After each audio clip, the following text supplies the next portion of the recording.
তিনি যদি জানতে চান তো ইনশাআল্লাহ আমরা এক মাহফিলে তো আর সম্ভব না, আমরা ধারাবাহিকভাবে কথাগুলো তুলে ধরবো। আজকের কথাগুলো আমরা খুব প্লেন, একেবারে সাদা মাটা কিছু জিনিস ইতিপূর্বে আপনারা অনেকবার শুনেছেন। আমি শুধু আমার এই রেকর্ডে রাখার জন্য এবং আপনাদেরকে একটু রিফ্রেশ করার জন্য আমার কথাগুলো আবার রিপিট করব। কিছু জিনিস রিপিট হবে, কিছু জিনিস আপনারা শুনেছেন, কিছু জিনিস হয়তো আপনারা শুনেছেন। সম্মানিত উপস্থিতি, বর্তমান পরিস্থিতি সম্পর্কে আমরা সবাই সম্যক অবগত।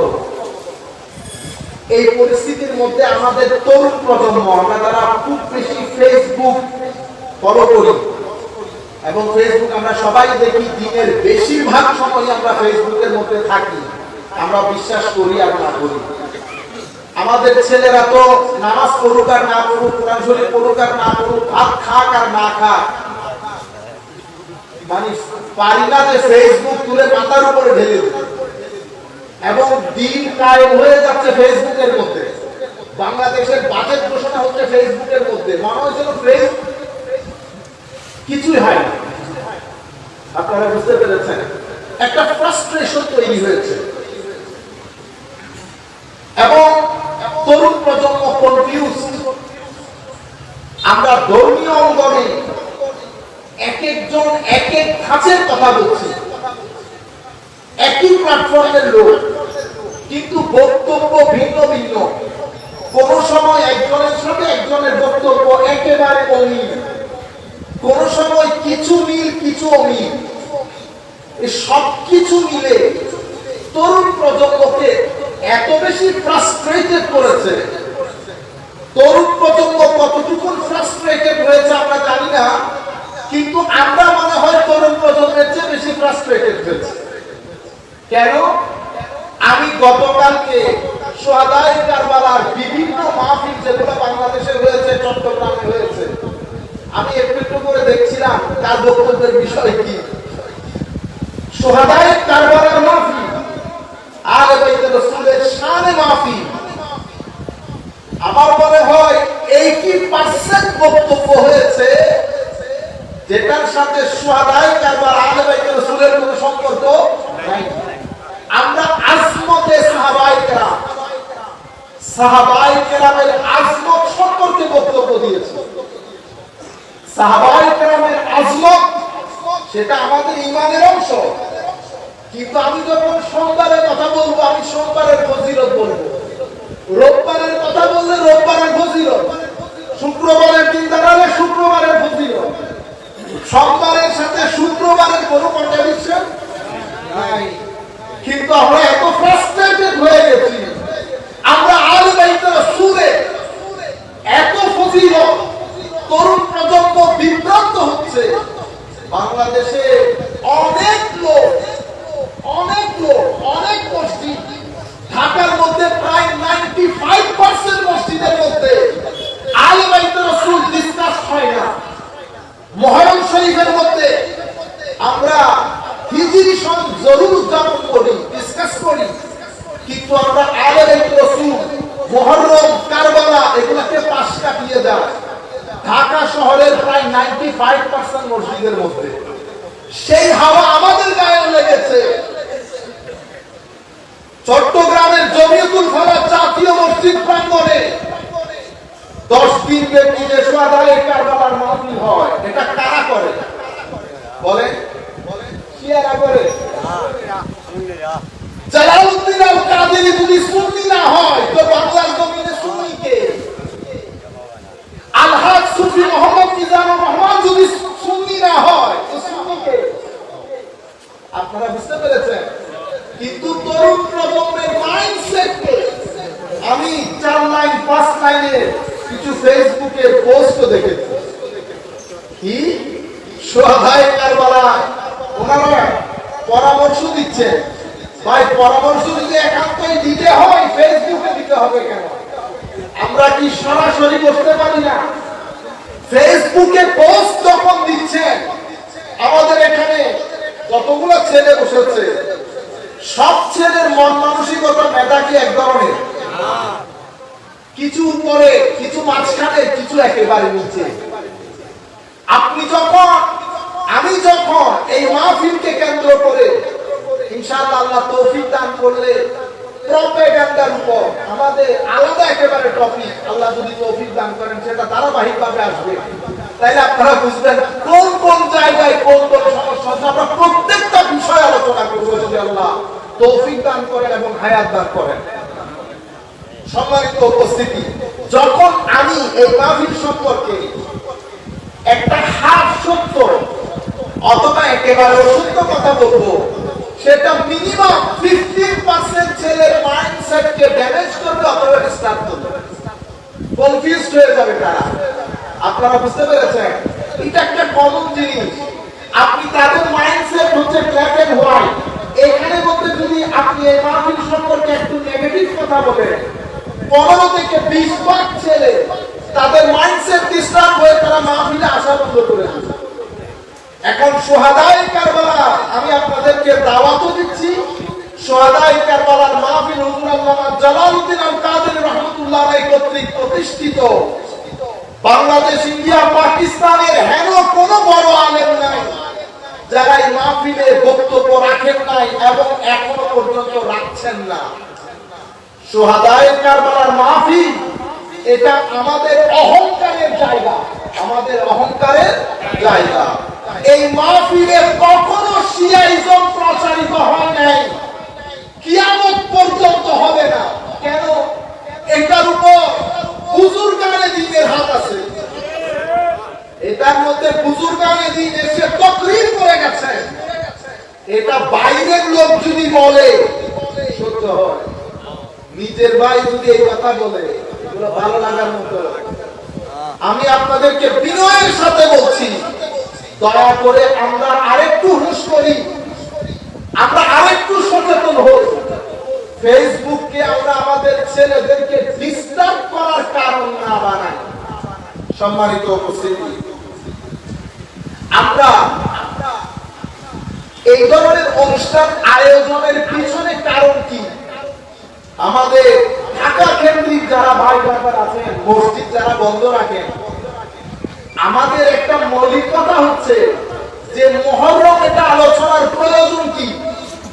আমরা এটা কেন আলোচনা করব এই যুগে বসে?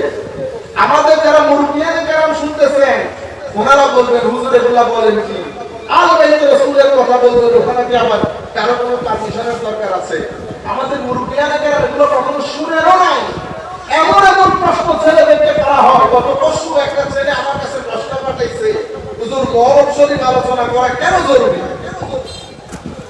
মুহররম শরীফ আলোচনা করা কেন জরুরি? সেই সময় বসে আমি কোরআন শরীফের একটা আয়াত পড়ে ফেলতে পারি। আপনারা বুঝতে পেরেছেন? তো আমি ছেলেটাকে বলতেছি হজের 5 দিনের কর্মসূচি না, সে বলতেছে মুহররম শরীফের আলোচনা না করে আমি বসে কোরআন শরীফ পড়লে ফজিলত বেশি। আপনি দেখতেছেন ছেলেদের মাথার ভিতরে কি কি জিনিস ঢুকিয়ে দেওয়া হচ্ছে। আমি তাকে বললাম, বেটা হজের কর্মসূচি কয়দিন? তো জানি না, আল্লাহ 5 দিন। কর্মসূচি কোথা থেকে শুরু হয়? তো হুজুর জানি না, আল্লাহ মিনা থেকে। কোত্থেকে? মিনা। কোত্থেকে কোথায় যায়? হেরেমে পাক থেকে মিনাতে যায়। আপনি বলেন যে কি হেরেমে পাক ফজিলতপূর্ণ না মিনা ফজিলতপূর্ণ? হেরেম আমার কাবা হেরেম শরীফ এটা বেশি ফজিলতপূর্ণ নাকি মিনা বেশি ফজিলতপূর্ণ? কি মনে হয় আপনাদের? ওমা বলতে এত কোন লাগতেছে? হেরেমে পাকের ফজিলতের সামনে মিনার ফজিলত কি আবার?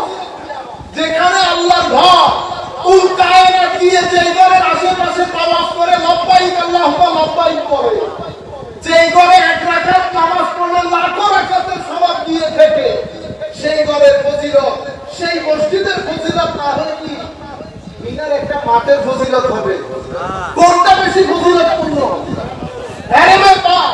এখন আমি যদি বলি ফজিলতপূর্ণ জায়গা ফেলে আমি মিনাতে যাব কেন? হজ হবে, হজ হবে। এরপর আপনি মুজদালিফাতে গিয়ে শুয়ে থাকে, কেউ যদি বেশি পণ্ডিতি করে যদি এই কথা বলে যে হেরেমে পাক ছেড়ে মুজদালিফায় যাব কোন দুঃখে, হজ হবে, তো বোঝা যাচ্ছে সবসময় ফজিলতের বিষয় না, এখানে ঈমানের কিছু তাকাজা আছে, ঈমানের কিছু ডিমান্ড আছে, চাহিদা আছে। আমি আপনাদেরকে বলছি তরুণ প্রজন্মের মধ্যে এই কথাগুলো ঢুকানো হয়। সেই কারণে আমরা চিন্তা করেছি বক্তব্যের প্রথম অংশে আমি কোরআনিক প্রিন্সিপাল ডিরাইভ করে আপনাদেরকে বলবো এটা সিগনিফিক্যান্ট ইম্পর্টেন্ট কেন মাহে মুহররম সম্পর্কে আলোচনা করা। সম্মানিত উপস্থিতি, আমরা যখন কোরআনে পাক পড়ি তো আমরা দেখি কোরআনের মধ্যে 70 ভাগের চেয়ে বেশি আল্লাহ রাব্বুল আলামিন ইতিহাসের বর্ণনা দিয়েছেন। কিসের বর্ণনা বলেন সবাই? ইতিহাসে ইউসুফ আলাইহিস সালামের ঘটনা বর্ণিত হয়েছে কিনা? কোরআন শরীফের শুরু হচ্ছে সূরা বাকারা দিয়ে। সূরা বাকারা, সূরা ফাতিহার মধ্যেও আল্লাহ ইতিহাস বর্ণনা করেছেন। সিরাতাল লাযিনা আন'আমতা আলাইহিম, এই সিরাতাল লাযিনা আন'আমতা আলাইহিম, সিরাতুল মুস্তাকিম সেই রাস্তা যেই রাস্তায় চলার কারণে আল্লাহর বান্দারা নিয়ামত প্রাপ্ত হয়েছে। কারা কারা নিয়ামত প্রাপ্ত হয়েছে ইতিহাস না পড়লে বুঝতে পারবেন। তো সূরা ফাতিহার মধ্যে ইতিহাস, সূরা বাকারা আপনি ইমামে হুসাইন রাদিয়াল্লাহু আনহু আলে বাইত রাসূলের নাম নেওয়ার ব্যাপারে যখন প্রশ্ন তুলেছেন, আমাদের একটু জানার দরকার ছিল না মাওলা সূরা বাকারাকে বাকারা নামকরণ করেছেন কেন? বাকারা মানে তো গাভী, বাকারা মানে কি? তাইলে কোরআন শরীফের দ্বিতীয় সূরার নাম কি হলো? গাভী। চিন্তা করা যায়? আমরা বলতে চিন্তা করছি না এই ঘটনা নিয়ে। আমরা যখন ইংরেজিতে বলি তো আমরা বলি the second chapter of the holy Quran is called the cow, গাভী। এখন গাভী আসলো কেন? মুসা আলাইহিস সালামের জমানায় গাভী কেন্দ্রিক একটা ঘটনার পূর্ণ বর্ণনা দিয়েছেন পবিত্র কোরআনে আল্লাহ। এবং মুসা আলাইহিস সালামকে বলছেন ওয়া ইয ক্বালা মুসা লিকাওমিহি ইন্নাল্লাহা ইয়া'মুরুকুম আন তাসবাহু বাকারা ক্বালু আতাত্তাখিযুনা হুজুয়া। পুরো বাকারা গাভীর বর্ণনা দিয়েছেন কেন?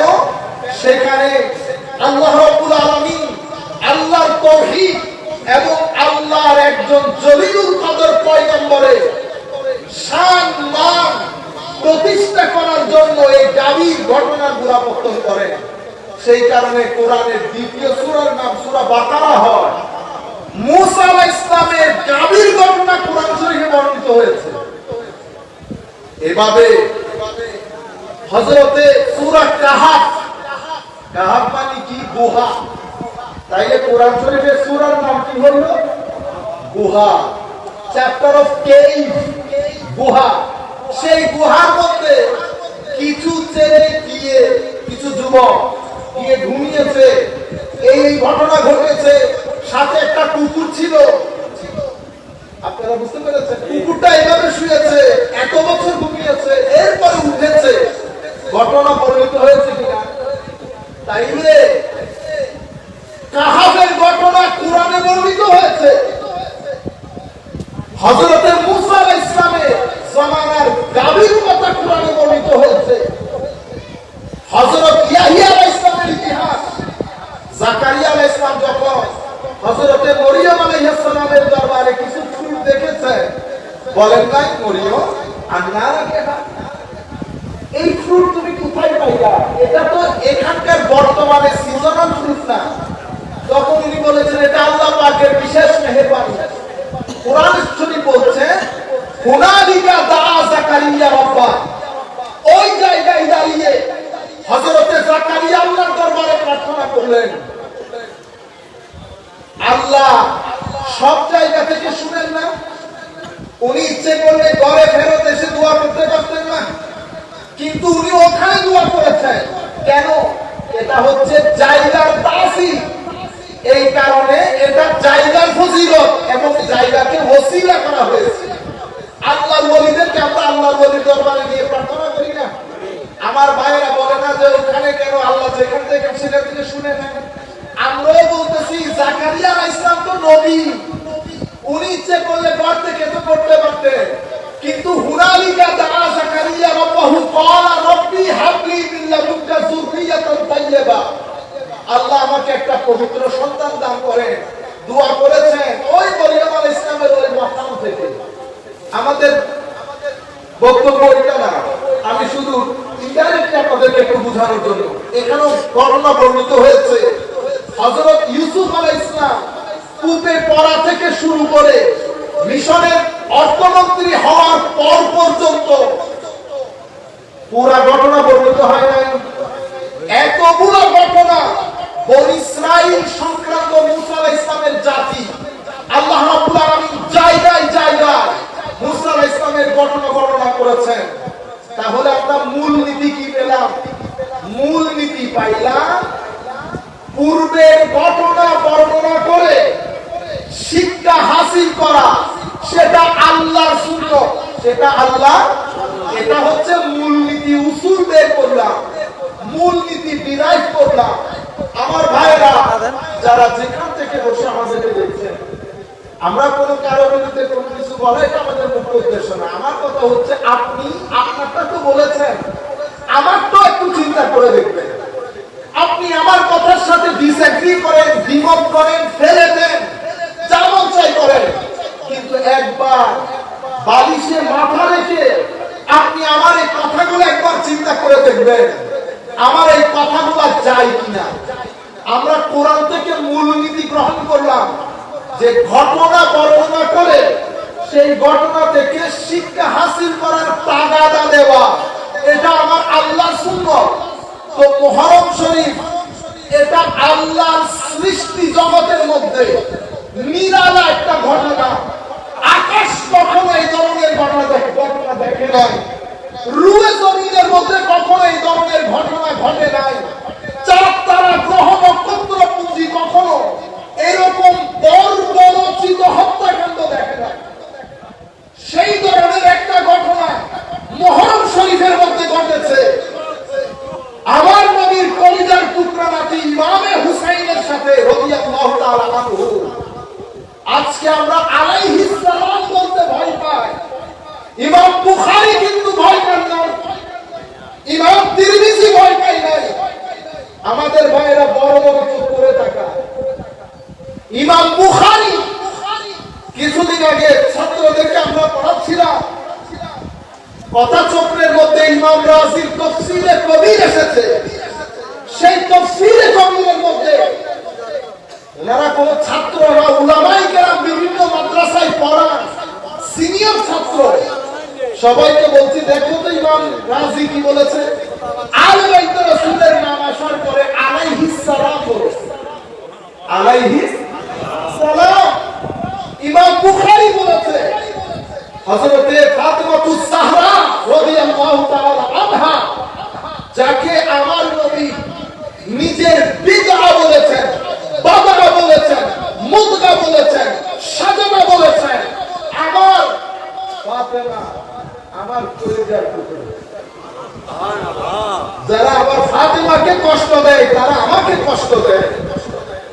আমি কিছু জিনিস আপনাদের সাথে শেয়ার করব, জাস্ট আপনাদেরকে বোঝাতে চাচ্ছি এরকম আমার নবী আর আমার নবীর এরকম আসিফ নাতি, যাদেরকে আমার নবী বলেছেন জান্নাতের মধ্যে সমস্ত যুবক যারা ঢুকবে সকলে সাদারত সভাপতিত্বে যেই দুইজন থাকবেন সেই দুইজনও আমার নবীর কলিজার টুকরা। আমার নবী বলতে বলতে এতটুকু বলেছেন রাইহানাতাই, আমার দুইটা সুগন্ধি নাম।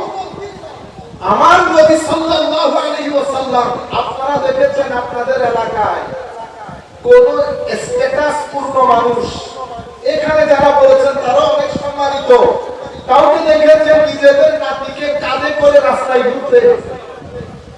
কেউ করে? যায় না। এক একজন এক এক স্ট্যাটাসের লোক, সবাই মনে করে মানুষ কি বলে। রুয়ে জমিনের মধ্যে আমার আল্লাহর সৃষ্টির মধ্যে আমার নবীর চেয়ে বড় স্ট্যাটাস পূর্ণ কেউ নাই। সেই নবী ইমামে হুসাইনকে, ইমামে হাসানকে কাঁধে নিয়ে নিয়ে যখন মদিনা শরীফের অলিতে গলিতে ঘুরছে, কোন কারণ তো ছিল, কারণ ছাড়া তো বলেন না ইমামুল মুরসালিন নবী অত সময় আছে। কি কারণ? উম্মতকে একটা ভিক্ষা দিতে চাচ্ছে, একটা মেসেজ দিতে চাচ্ছে। উম্মত অন্যান্য ব্যক্তির মতো, মানুষের মতো অন্তত আমার হাসান হুসাইন ফাতেমা আলীকে মনে করবে। তাদের পিছনে একটা নির্দিষ্ট টার্গেট আছে। এরকম এরকম আজিম শখসিয়ত যাদের মোহাব্বতকে আল্লাহ কোরআনের পাকের মধ্যে ফরজ করে দিয়েছেন, এমন শখসিয়তকে 72 জন এরকম নির্মম একটা হত্যাকাণ্ড হয়েছে। আমার নবী যে এত কথা বলেছেন আলে বাইতে, সেই কথাগুলো মুহররম আসলে স্মরণ হবার কথা না। এটার জন্য কি আবার কোরআন হাদিস থেকে দলিল খুঁজতে হবে? আপনি বলতে পারছেন না, কেন বলতে পারছেন না সেটা আমরা পরবর্তীতে ধারাবাহিকভাবে বলবো। কিন্তু আপনি ছেলেদের অন্তরে বিভিন্ন প্রশ্নের উদ্রেক করিয়ে দিচ্ছেন। আগের যুগের কেউ করেছে, কেন করতে হবে? কোরআন শরীফ পড়লে ফজিলত বেশি।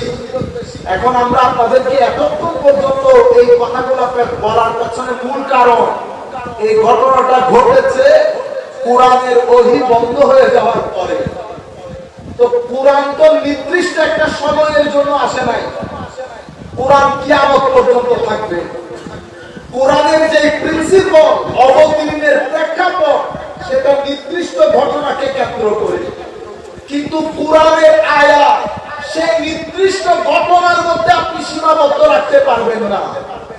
আপনি কিয়ামত পর্যন্ত যা ঘটনা ঘটবে এখান থেকে মূল নীতি গ্রহণ করে আমরা ওই ঘটনার মধ্যে সেটাকে অ্যাপ্লাই করি। তাহলে আমরা কি বুঝলাম? কোরআনের মধ্যে বেশিরভাগ আয়াতে আমার আল্লাহ ইতিহাস বর্ণনা করেছেন, ঘটনার বর্ণনা করেছেন, জটিল জটিল ঘটনা। ইসমাঈল আলাইহিস সালামের জিবহে ইসমাঈলের ঘটনা কোরআনের মধ্যে পদে পদে বর্ণনা করেছেন। পুরো ঘটনাকে কেন্দ্র করে আল্লাহ হজের কার্যক্রমকে সাজিয়েছেন। মিনা থেকে শুরু করে জামানার পাথর দিকে পুরো হজের কার্যক্রমের মধ্যে ইসমাঈল আলাইহিস সালামের জবাইয়ের ঘটনা ছিল প্রেক্ষাপট। আপনারা বুঝতে পেরেছেন? তাহলে আমরা এই কনক্লুশনে পৌঁছতে পারি যে সমস্ত ঘটনা থেকে আমরা বুঝলাম পূর্বে সংগঠিত ঘটনাগুলো বলে মানুষের মধ্যে সেই ঘটনা থেকে শিক্ষা গ্রহণ করার তাগাদা দেওয়া, সেটা আল্লাহর সুন্নাত। কার সুন্নাত? এটা আমার নবীর সুন্নাত। আমার নবী সাহাবায়ে কেরামকে বলছেন, বনী ইসরাইলের ঘটনা। এক মহিলা খারাপ ছিল, রাস্তা দিয়ে আসার সময় কুকুর পিপাসার্ত হয়েছে, সেই কুকুরকে বলেন নাই। আরেক মহিলা ভালো ছিল, সেই মহিলা এক বিড়ালকে বেঁধে রেখেছে, খাওয়ান দেয় নাই, বিড়াল মারা গেছে। কাহিনী না, ঘটনা বর্ণনা করেছেন তো কেন? শিক্ষা গ্রহণ করার জন্য। ঘটনা বর্ণনা করে শিক্ষা গ্রহণে উদ্বুদ্ধ করা, এটা আমার আল্লাহর সুন্নাত, এটা আমার নবীর সুন্নাত। আপনারা বুঝতে পেরেছেন? সুতরাং আমরা এখন এই কথা বলতে পারি, মুহররম শরীফে ঘটিত এই ঘটনা উম্মতে মুসলিমার সামনে তুলে ধরে তাদেরকে হুসাইনি বানানোর জন্য, তাদেরকে হুসাইনি আদর্শ লালনে উদ্বুদ্ধ করার জন্য মুহররম শরীফের মাহফিল সাজানো, কোরআনের পাকের ঐতিহাসিক আয়াতগুলোর আলোকে আল্লাহর সুন্নাত, আমার নবীর সুন্নাত, আল্লাহর সুন্নাত, আমার নবীর। এটা আমার বক্তব্যের প্রথম দিক। সম্মানিত উপস্থিতি, কোরআনে পাক আমি দুইটা আয়াত তিলাওয়াত করেছি। একটা আয়াত আপনারা পুরো মুহররম মাসের মধ্যে শুনবেন, কুল্লা আসআলুকুম আলাইহি আজরা ইল্লাল মাওয়াদ্দাতা ফিল কুরবা। সাথে আমি আরেকটা আয়াত করেছি। এই আয়াত সম্পর্কে একটু কথা বলবো আগে। সম্মানিত উপস্থিতি, মনে রাখবেন আলে বাইতুর রাসূল, আপনি আমাদের এখন শিয়া এবং সুন্নি দ্বন্দ্ব শুরু হয়েছে, মনে রাখবেন আহলে সুন্নাত ওয়াল জামাতের সাথে শিয়ার কখনো দ্বন্দ্ব হতে পারে না। কেন?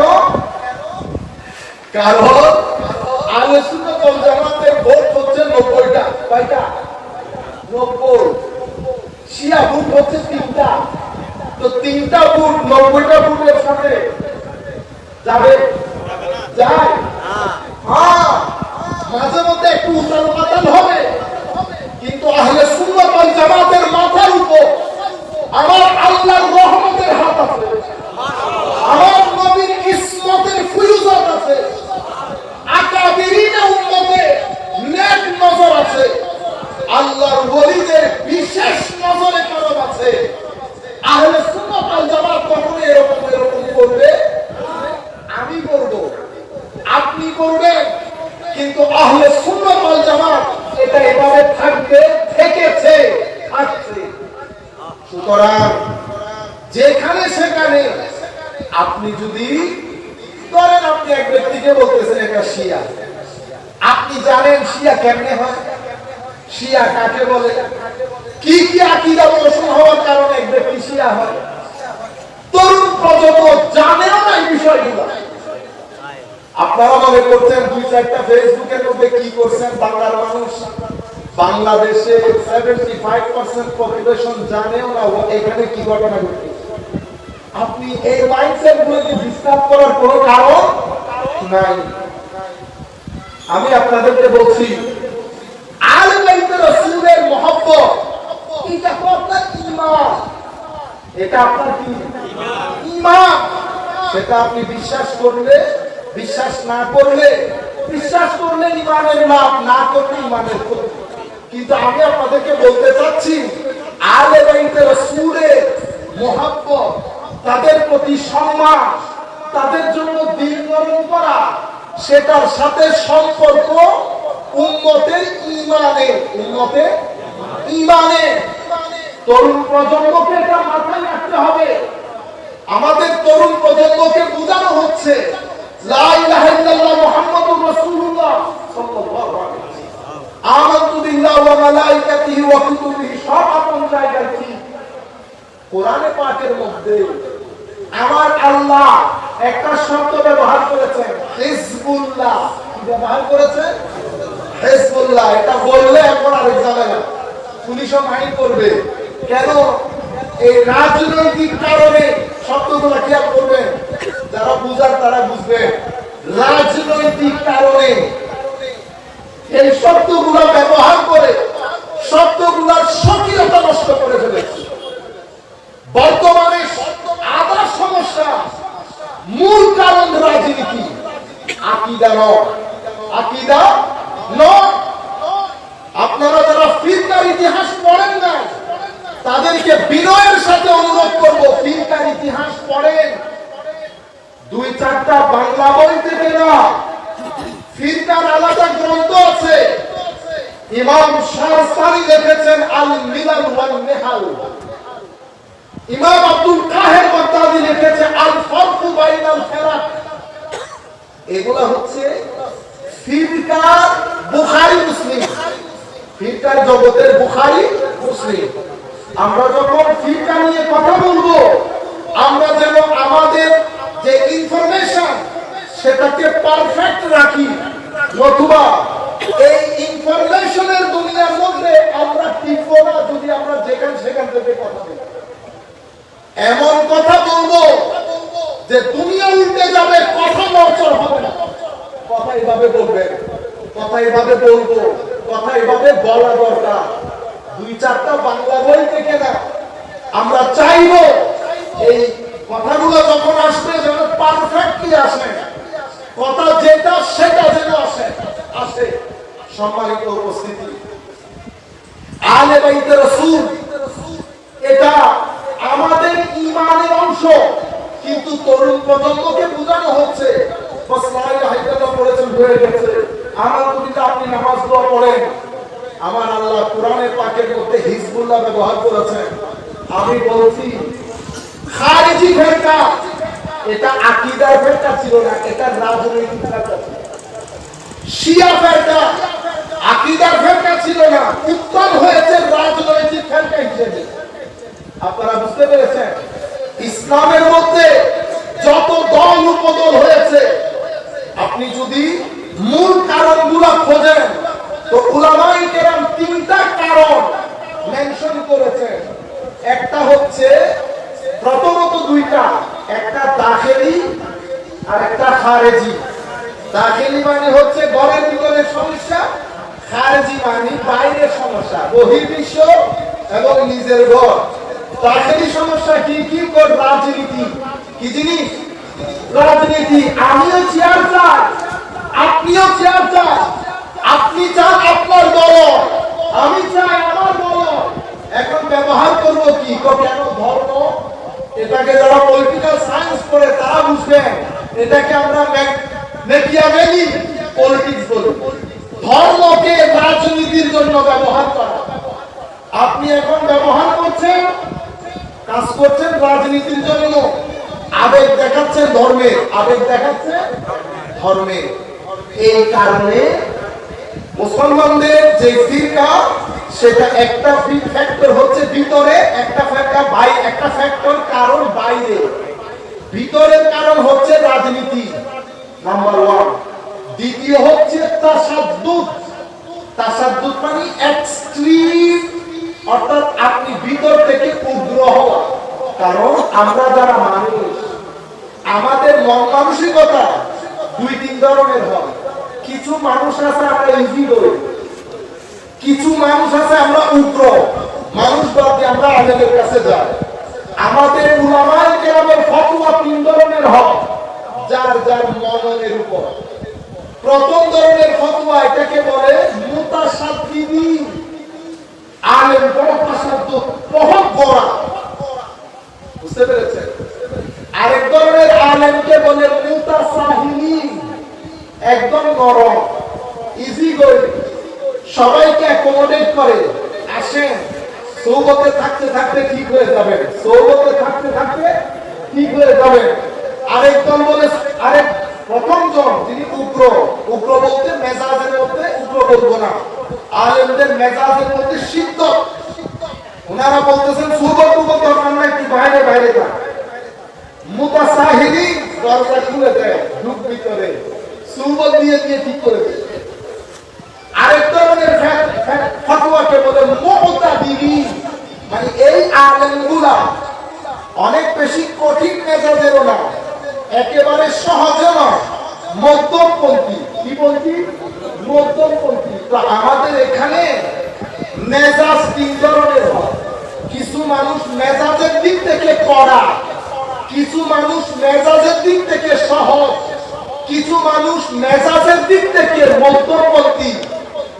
আমাদের অতীব দুঃখের সাথে জানাচ্ছি, চট্টগ্রামের আহলে সুন্নাত ওয়াল জামাত মুতাসাহিল মুতাদিল 2 পর্যায়ে ছেড়ে দিয়ে আমরা একেবারে সব জায়গার মধ্যে কঠিন হয়ে গেছি।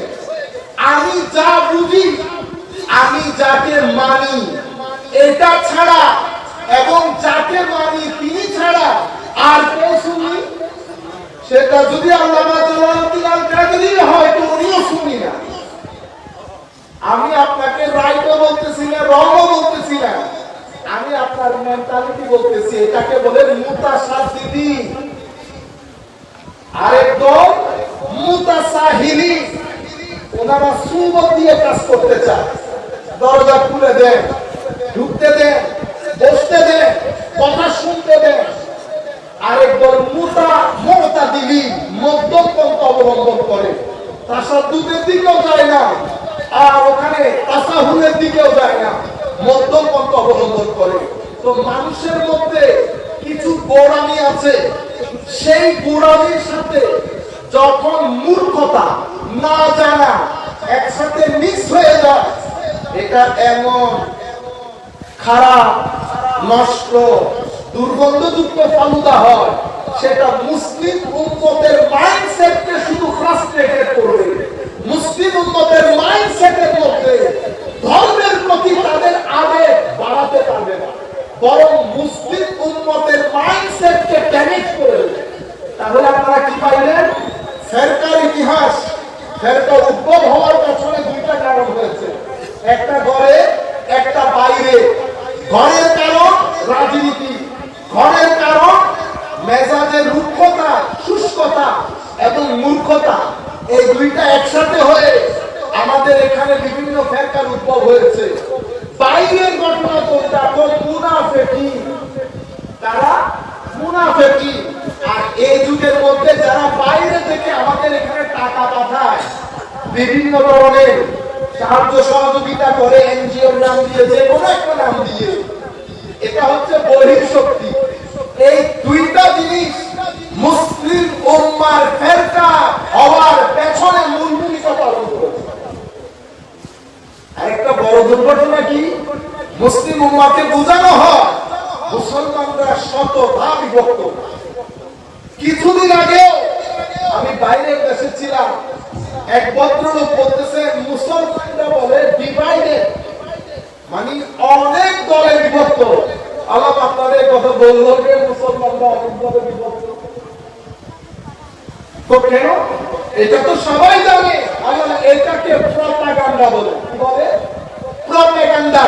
প্রপাগান্ডার জন্য আলাদা করে বলবো, এটা বিস্তারিত কথা বলতে হবে।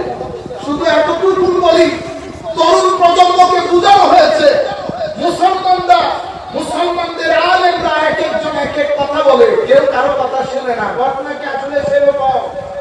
আমি আপনাকে বলি দল উপদল। মুসলিম উম্মাহ 85%, কতটুকু? 85%।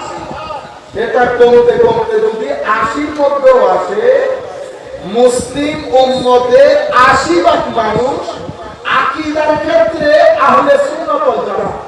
কিসের ক্ষেত্রে? আকীদার ক্ষেত্রে। মিলাদুন নবী, কিয়াম মিলাদ, ওরস, তাসাউফ, আল্লাহর ওলির দরবারে যায়, শবে বরাত, ইয়েস, কদর, ইয়েস। এটা আপনি যাইতে যাইতে নর্থ আমেরিকাতে যান, স্ক্যান্ডিনেভিয়ান কান্ট্রিতে যান, ইউরোপিয়ান কান্ট্রিতে আসেন, ইংল্যান্ডে আসেন, আর আরব দেশে যান, মধ্যপ্রাচ্যে যান, 85% অথবা আপনি 80% বলেন, 80% মানুষ আকীদার ক্ষেত্রে আহলে সুন্নাহ ওয়াল জামাত। হয় ইমাম আশআরীকে মানে অথবা ইমাম মাতুরিদিকে মানে। আর আমলের ক্ষেত্রে চার মাযহাবের উপর একমত। কেউ হানাফি, যিনি হানাফি উনি আবার শাফিঈকে ইমাম মনে করেন। তাদের মধ্যে কোনো মারামারি কাটাকাটি হানাহানি নাই। এবং রূহানি ক্ষেত্রে কোন না কোন একজন আল্লাহর ওলির সাথে নিসবত রাখেন। উম্মতে মুসলিমা গত 1300 বছরে সমস্ত মুসলিম উম্মতে 75 থেকে 80% এক জায়গার মধ্যে। যে উম্মতের 80% এক জায়গা, সেই উম্মতকে আপনি বলতেছেন বহু দলে বিভক্ত। আপনি এখন বলবেন হুজুর মাযহাবী বা আমি নাম ধরতে চাচ্ছি না, এখন অনেক দলেরই না। ও ভাই, আমি আপনাকে আগেও বলেছি, আপনি বোঝার জন্য আবার বলি। আপনারা পুকুর থেকে পানি টেনে রিজার্ভ ট্যাঙ্কির মধ্যে রাখেন না, পুরো পাইপের মধ্যে কিছু ছিদ্র হয়ে সামান্য পানি বাইরে চলে যায় না? কোন সময় ছিদ্র 10টা থাকে, কোন সময় 50টাও থাকে। ছিদ্র দিয়ে কি পানি সব বের হয়ে যায়? 10% বের হয়। তো সেজন্য কি আপনি বলবেন আমি তরমুজে পানি টানাতে পানি তো বাইরে যাবে? বলছে কেউ? এক ঘন্টা তো লাগে না আপনার রিজার্ভ ট্যাঙ্কি করে, সময় লাগছে। যেটা রিজার্ভ ট্যাঙ্কিতে পানি যাচ্ছে সেটাকে বলে মেইন স্ট্রিম, আর যেগুলো একটু একটু বেরিয়ে যাচ্ছে সেগুলোকে বলে ফেরকা। 80 লাখ মানুষ এক জায়গায়, 5 লাখ এখানে, 1 লাখ এখানে, 3 লাখ এখানে, 80 লক্ষ মানুষ এক জায়গায়, আপনি বলতেছেন বহুদা বিভক্ত। এটা তরুণ প্রজন্মকে কিছুদিন আগে হজের মধ্যে আমাদের বড় একজন কর্মকর্তা একই কথা বলতেছেন, উটের মাংস ফেলে উঠে করতে হবে। ওনারা উটের মাংস নিয়ে এসেছেন, খাইলাম, উজু করা লাগবে, আল্লাহ উজু করা লাগবে। টুস করে গুগল বের করে দিয়েছে, তো দেখছেন আল্লাহ এটা আমার স্কুল অফ থট না। তখন আমি তাকে আসলে মুসলমানদের মধ্যে এক একজন এক এক কথা বললাম, এটা একটা বড় ভুল কথা বললাম। মুসলিম উম্মতে আমি তখন ওনাকে পুরো এই ঘটনাটা বললাম, এটাকে প্রপাগান্ডা বলে। প্রপাগান্ডা আপনাদেরকে ডিস্টার্ব করার জন্য, তরুণ প্রজন্মকে ডিস্টার্ব করার জন্য, যে আমরা বহু দলে বিভক্ত। উম্মতে মুসলিমা বহু দলে বিভক্ত না, উম্মতে মুসলিমা এখনো বিশুদ্ধভাবে বাংলার জমিনের বেশিরভাগ মানুষ মাজারের জিয়ারতে বের হয় না। কিন্তু সেগুলো ফেসবুকে আসে না, ইউটিউবে আসে না, অনলাইনে আসে না, কারণ অনলাইন দখল করে আছে 20% মানুষ। কয় পার্সেন্ট? 20%।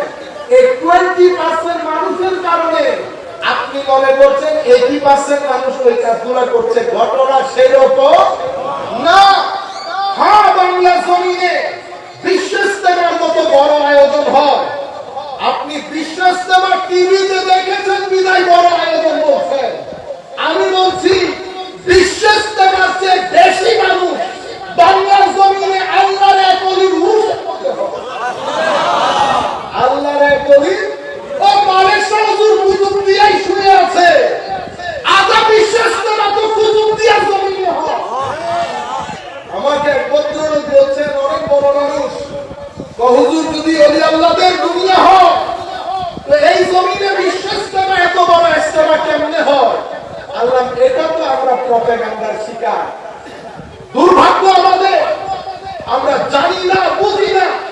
আমাদের ছেলেরা পুরো মুহররমের মধ্যে আলে বাইতে রাসূলের মহব্বত শেয়ার না করে শিয়াইজমের ঘৃণা তুলে আলে বাইতে রাসূলকে পরিপূর্ণরূপে ইগনোর করা হচ্ছে।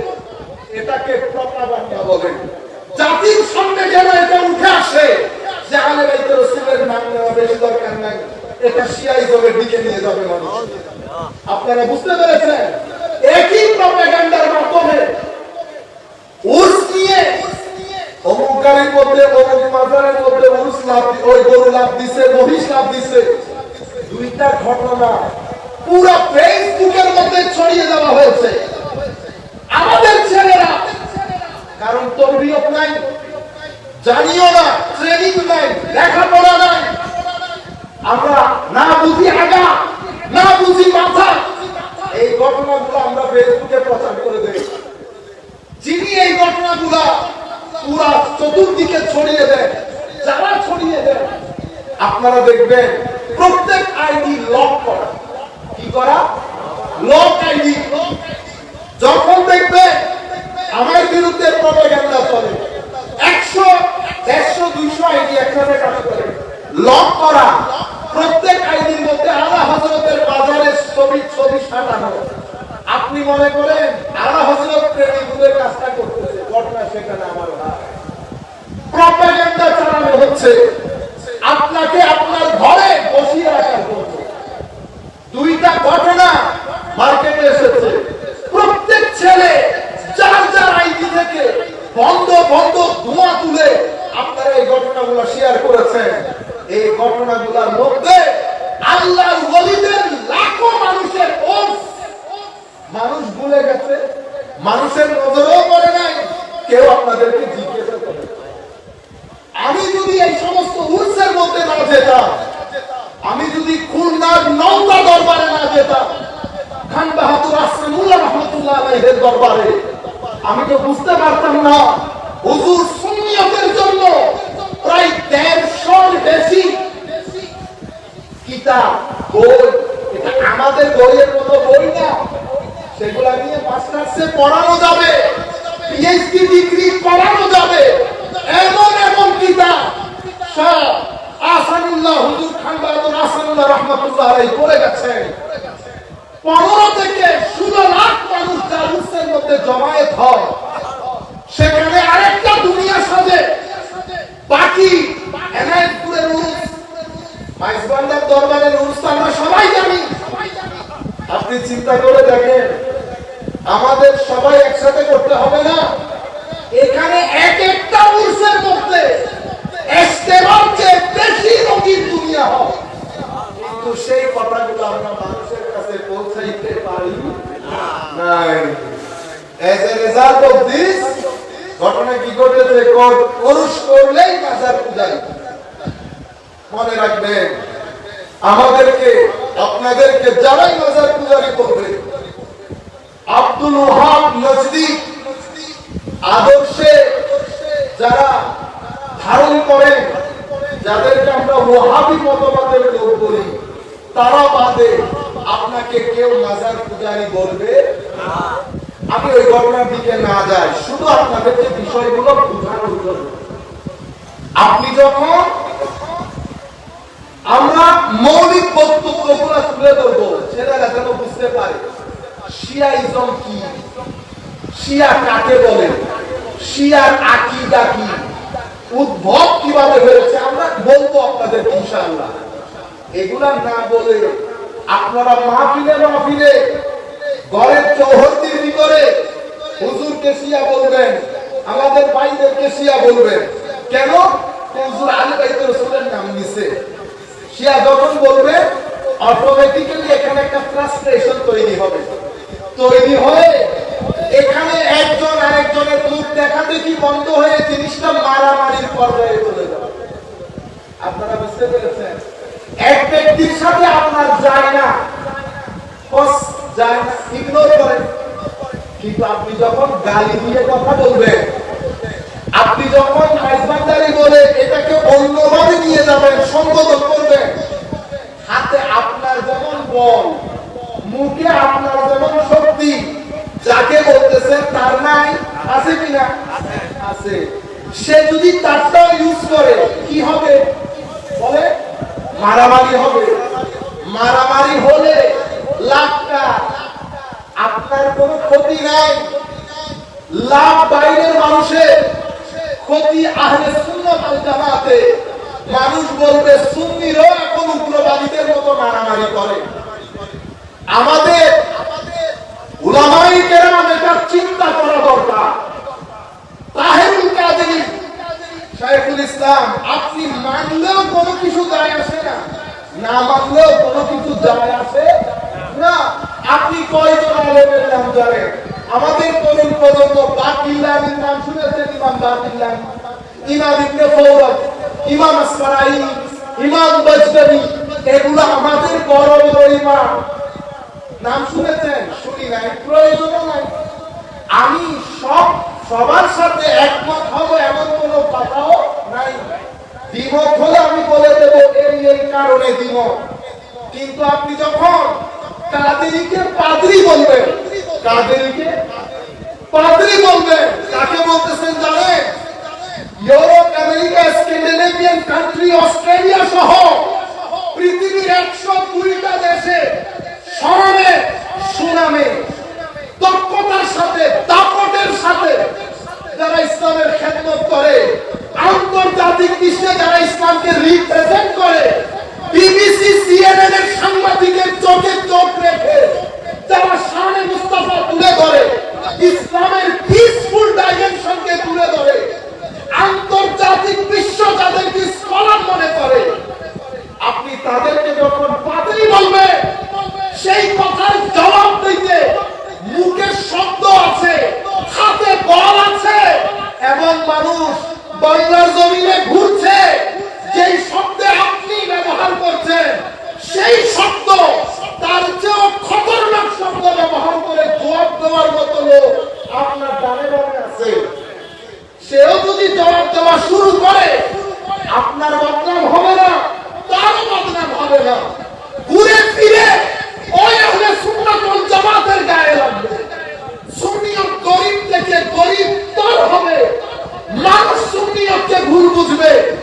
যুব সমাজ যেমন বর্তমানে সুন্নিয়তকে ভুল বুঝতেছে, তারা এই ভুল বোঝা আরো কঠিন থেকে কঠিনতর হবে। আপনারা মনে করছেন দুর্বল বিদায় জবাব দেয়? যেই ব্যক্তি হাজারের বেশি কিতাব লিখেছে, যেই ব্যক্তি শিয়াদের বিরুদ্ধে 95 ঘন্টার খেতাব, 78 ঘন্টার খেতাব ইউটিউবের মধ্যে পাওয়া যায়, গত 1200 বছরে আইম্মায়ে কেরাম যেই কাজ করে গেছেন, সেই কাজকে আকাশে নিয়ে দাঁড় করিয়ে দিয়েছেন যেই ব্যক্তি, শিয়াদের বিরুদ্ধে রদ করে আন্তর্জাতিক বিশ্বে শিয়াদের জবান বন্ধ করে দিয়েছেন যেই ব্যক্তি, সেই ব্যক্তিকে আপনি সমানে বলতেছেন শিয়া। আপনারা বুঝতে পেরেছেন? এরপরে ডক্টর তাহেরুল পাদ্রী, আপনি এটা নিয়ে হাসাহাসি করতেছেন, ভুলে গেছেন তাহেরুল কাদেরের নিসবত হুজুর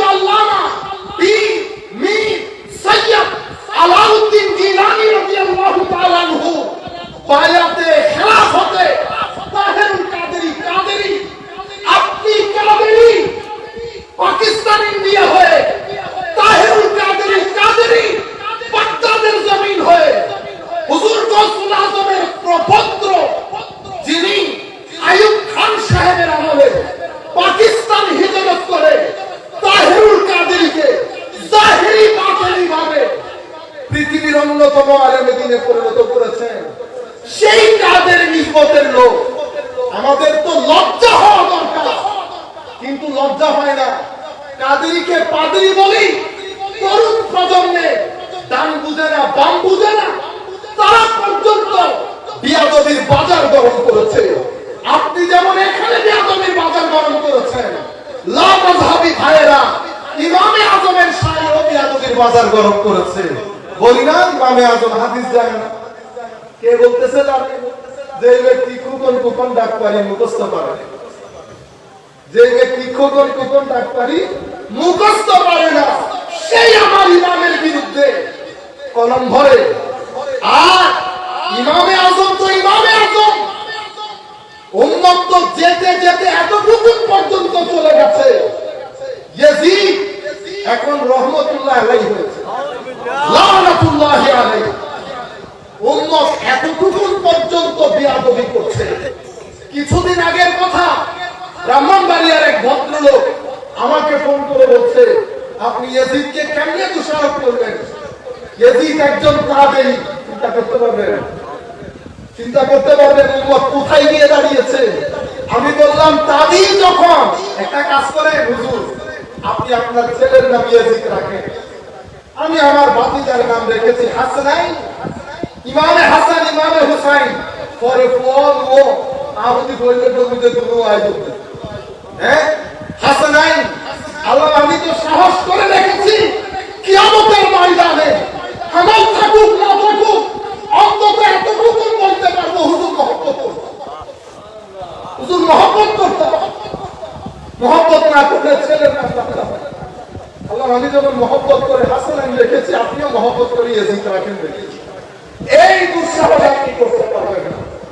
আল্লামা ইকবাল বলছেন, হাদিহি नहीं हुसैन तेरी इंतकाम की कि लफ्ज़ यजीद को गाली से बदतर बना दिया। हादिही नहीं हुसैन तेरी इंतकाम की कि लफ्ज़ यजीद को गाली से बदतर बना दिया। हुजूर इमाम हुसैन রাদিয়াল্লাহু তাআলা কে বলছেন, কি প্রতিশোধ নিলেন হুজুর? কোন যুদ্ধ নাই, মারামারি নাই, কিন্তু এমন এক প্রতিশোধ, ইয়াজিদ শব্দটাকে আপনি গালি বানিয়ে দিয়েছেন। ইয়াজিদ শব্দ কি বানাইছে? গালি। আমরা কি বলি? আস্তে একটা ইয়াজিদি, আস্তে একটা ইয়াজিদি। তারা বলতেছে তার, আমি বলতেছি বিয়াদবির বাজার গরম হতে হতে কোন জায়গা পর্যন্ত চলে গেছে দেখেন। মূল কথা এখানে না যাই, আমি এজন্য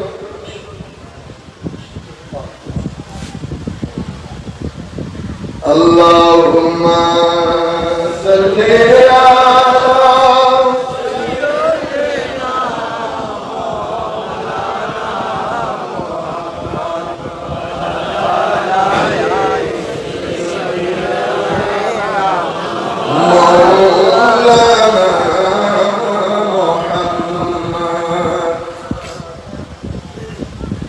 সুতরাং এই ধরনের শব্দ চয়ন পরিত্যাগ করুন।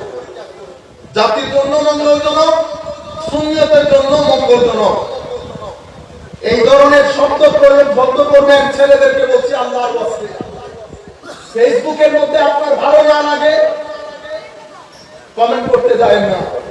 এই সুন্নিয়তকে আর অপমান করিয়ে তরুণ প্রজন্ম ফ্রাস্ট্রেটেড, ডিপ্রেস, তারা মদ, জুয়া, আরো কি কি এই সমস্ত অসামাজিক কার্যকলাপে জড়িত হয়ে যাচ্ছে। আমরা আমাদের তরুণ প্রজন্মকে রক্ষা করতে হবে। এটা অসম্ভব সুন্দর একটা দেশ। এই দেশের মতো দেশ আপনি পৃথিবীতে খুঁজে পাবেন। আমি এখন সুনামগঞ্জ থেকে আসতেছি, এই প্রথম আমি সুইজারল্যান্ডের ফিল পেয়েছি। সুইজারল্যান্ড অনেক সুন্দর দেশ। কখনো যদি আল্লাহ আপনাদেরকে তৌফিক দান করেন, এই দেশটা দেখবেন। এই দেশটা দেখে অসম্ভব সুন্দর একটা দেশ। বিশ্বাস করেন, সুনামগঞ্জকে আমার সুইজারল্যান্ড মনে হয়। দার্জিলিংটা কত দারুণ, কত সুন্দর। আপনি যদি সুন্দর হন, আমাদেরকে আর বিদেশে যাইতে হবে না। আল্লাহর দরবারে দোয়া করবো, এখন আপনারা আমিন বলবেন। আল্লাহ, যেই সমস্ত মানুষের দুর্নীতির কারণে আমাদের এই দেশে দুর্যোগপূর্ণ পরিস্থিতি সৃষ্টি হচ্ছে, ছেলেপুলে ফ্রাস্ট্রেটেড হচ্ছে, যাদের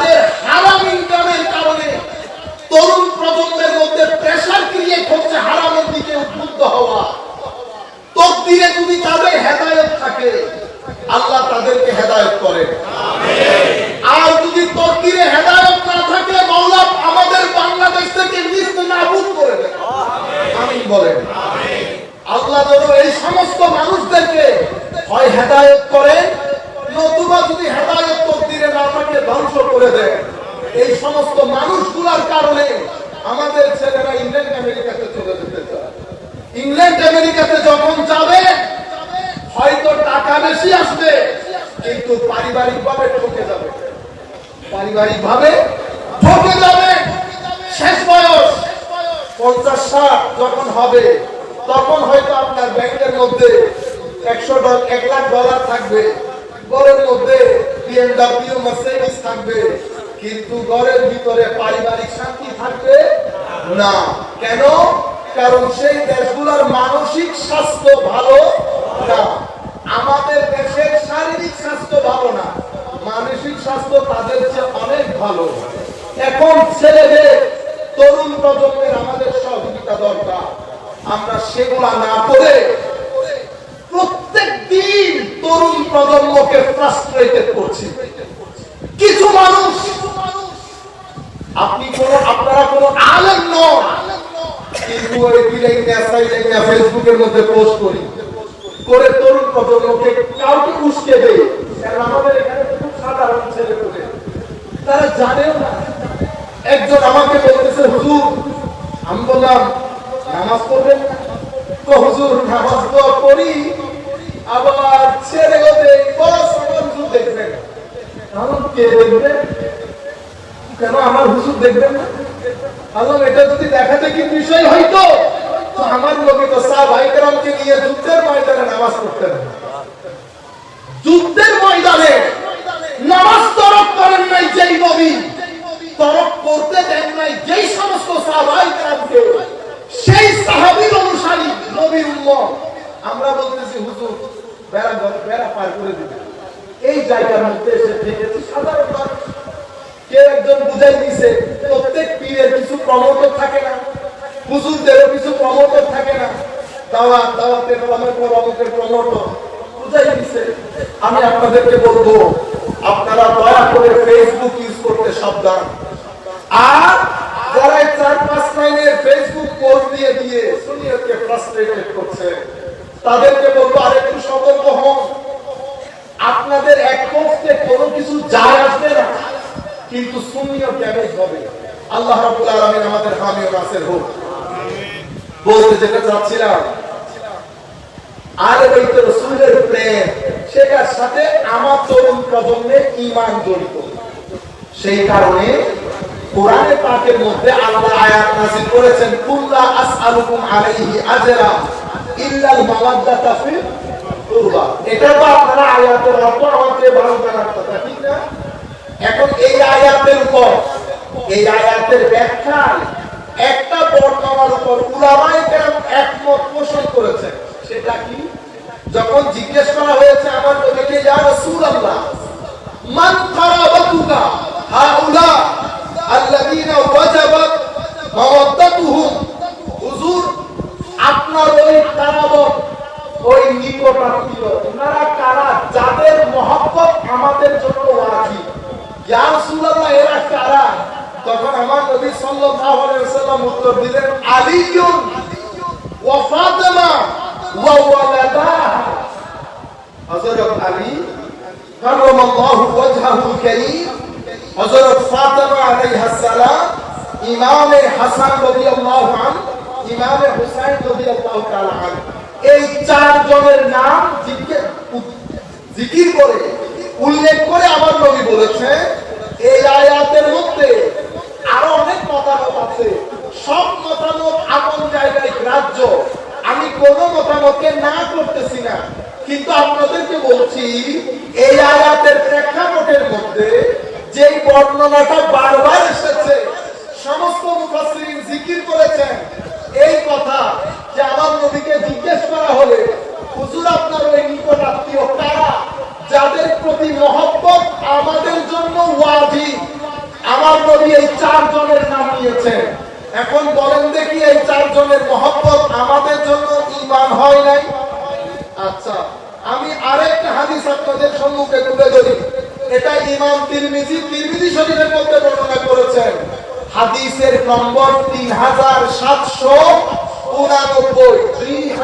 3789 এটা বর্ণিত হয়েছে আবওয়াবুল মানাকিবের মধ্যে।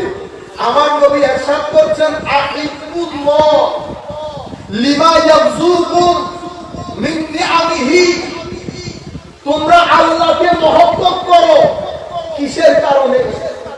যে নিয়ামত দিয়ে আল্লাহ রাব্বুল আলামিন তোমাদেরকে ফয়জিয়াফতা করেছেন, সামগ্রিক প্রয়োজন তোমাদেরকে মিটিয়ে দিয়েছেন। আল্লাহকে রব বলা হয় না, ওয়াকুর রব্বিরহামহুমা কামা রাব্বায়ানি সগীরা।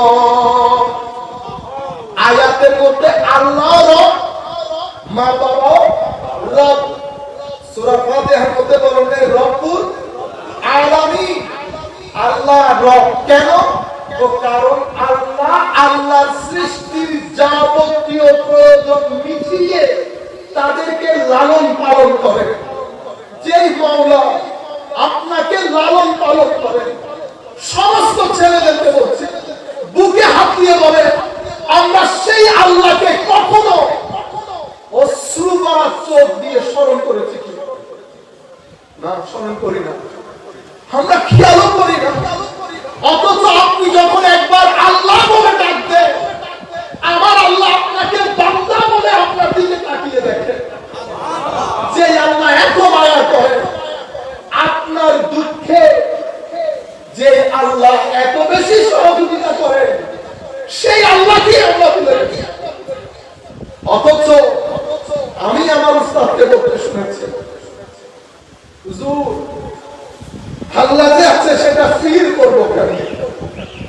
উনি আমাকে বলছেন, বেটা যখন তুমি আল্লাহকে ফিল করবে, আল্লাহ তোমাকে ফিল করবে, তুমি বুঝতে পারবা। হজের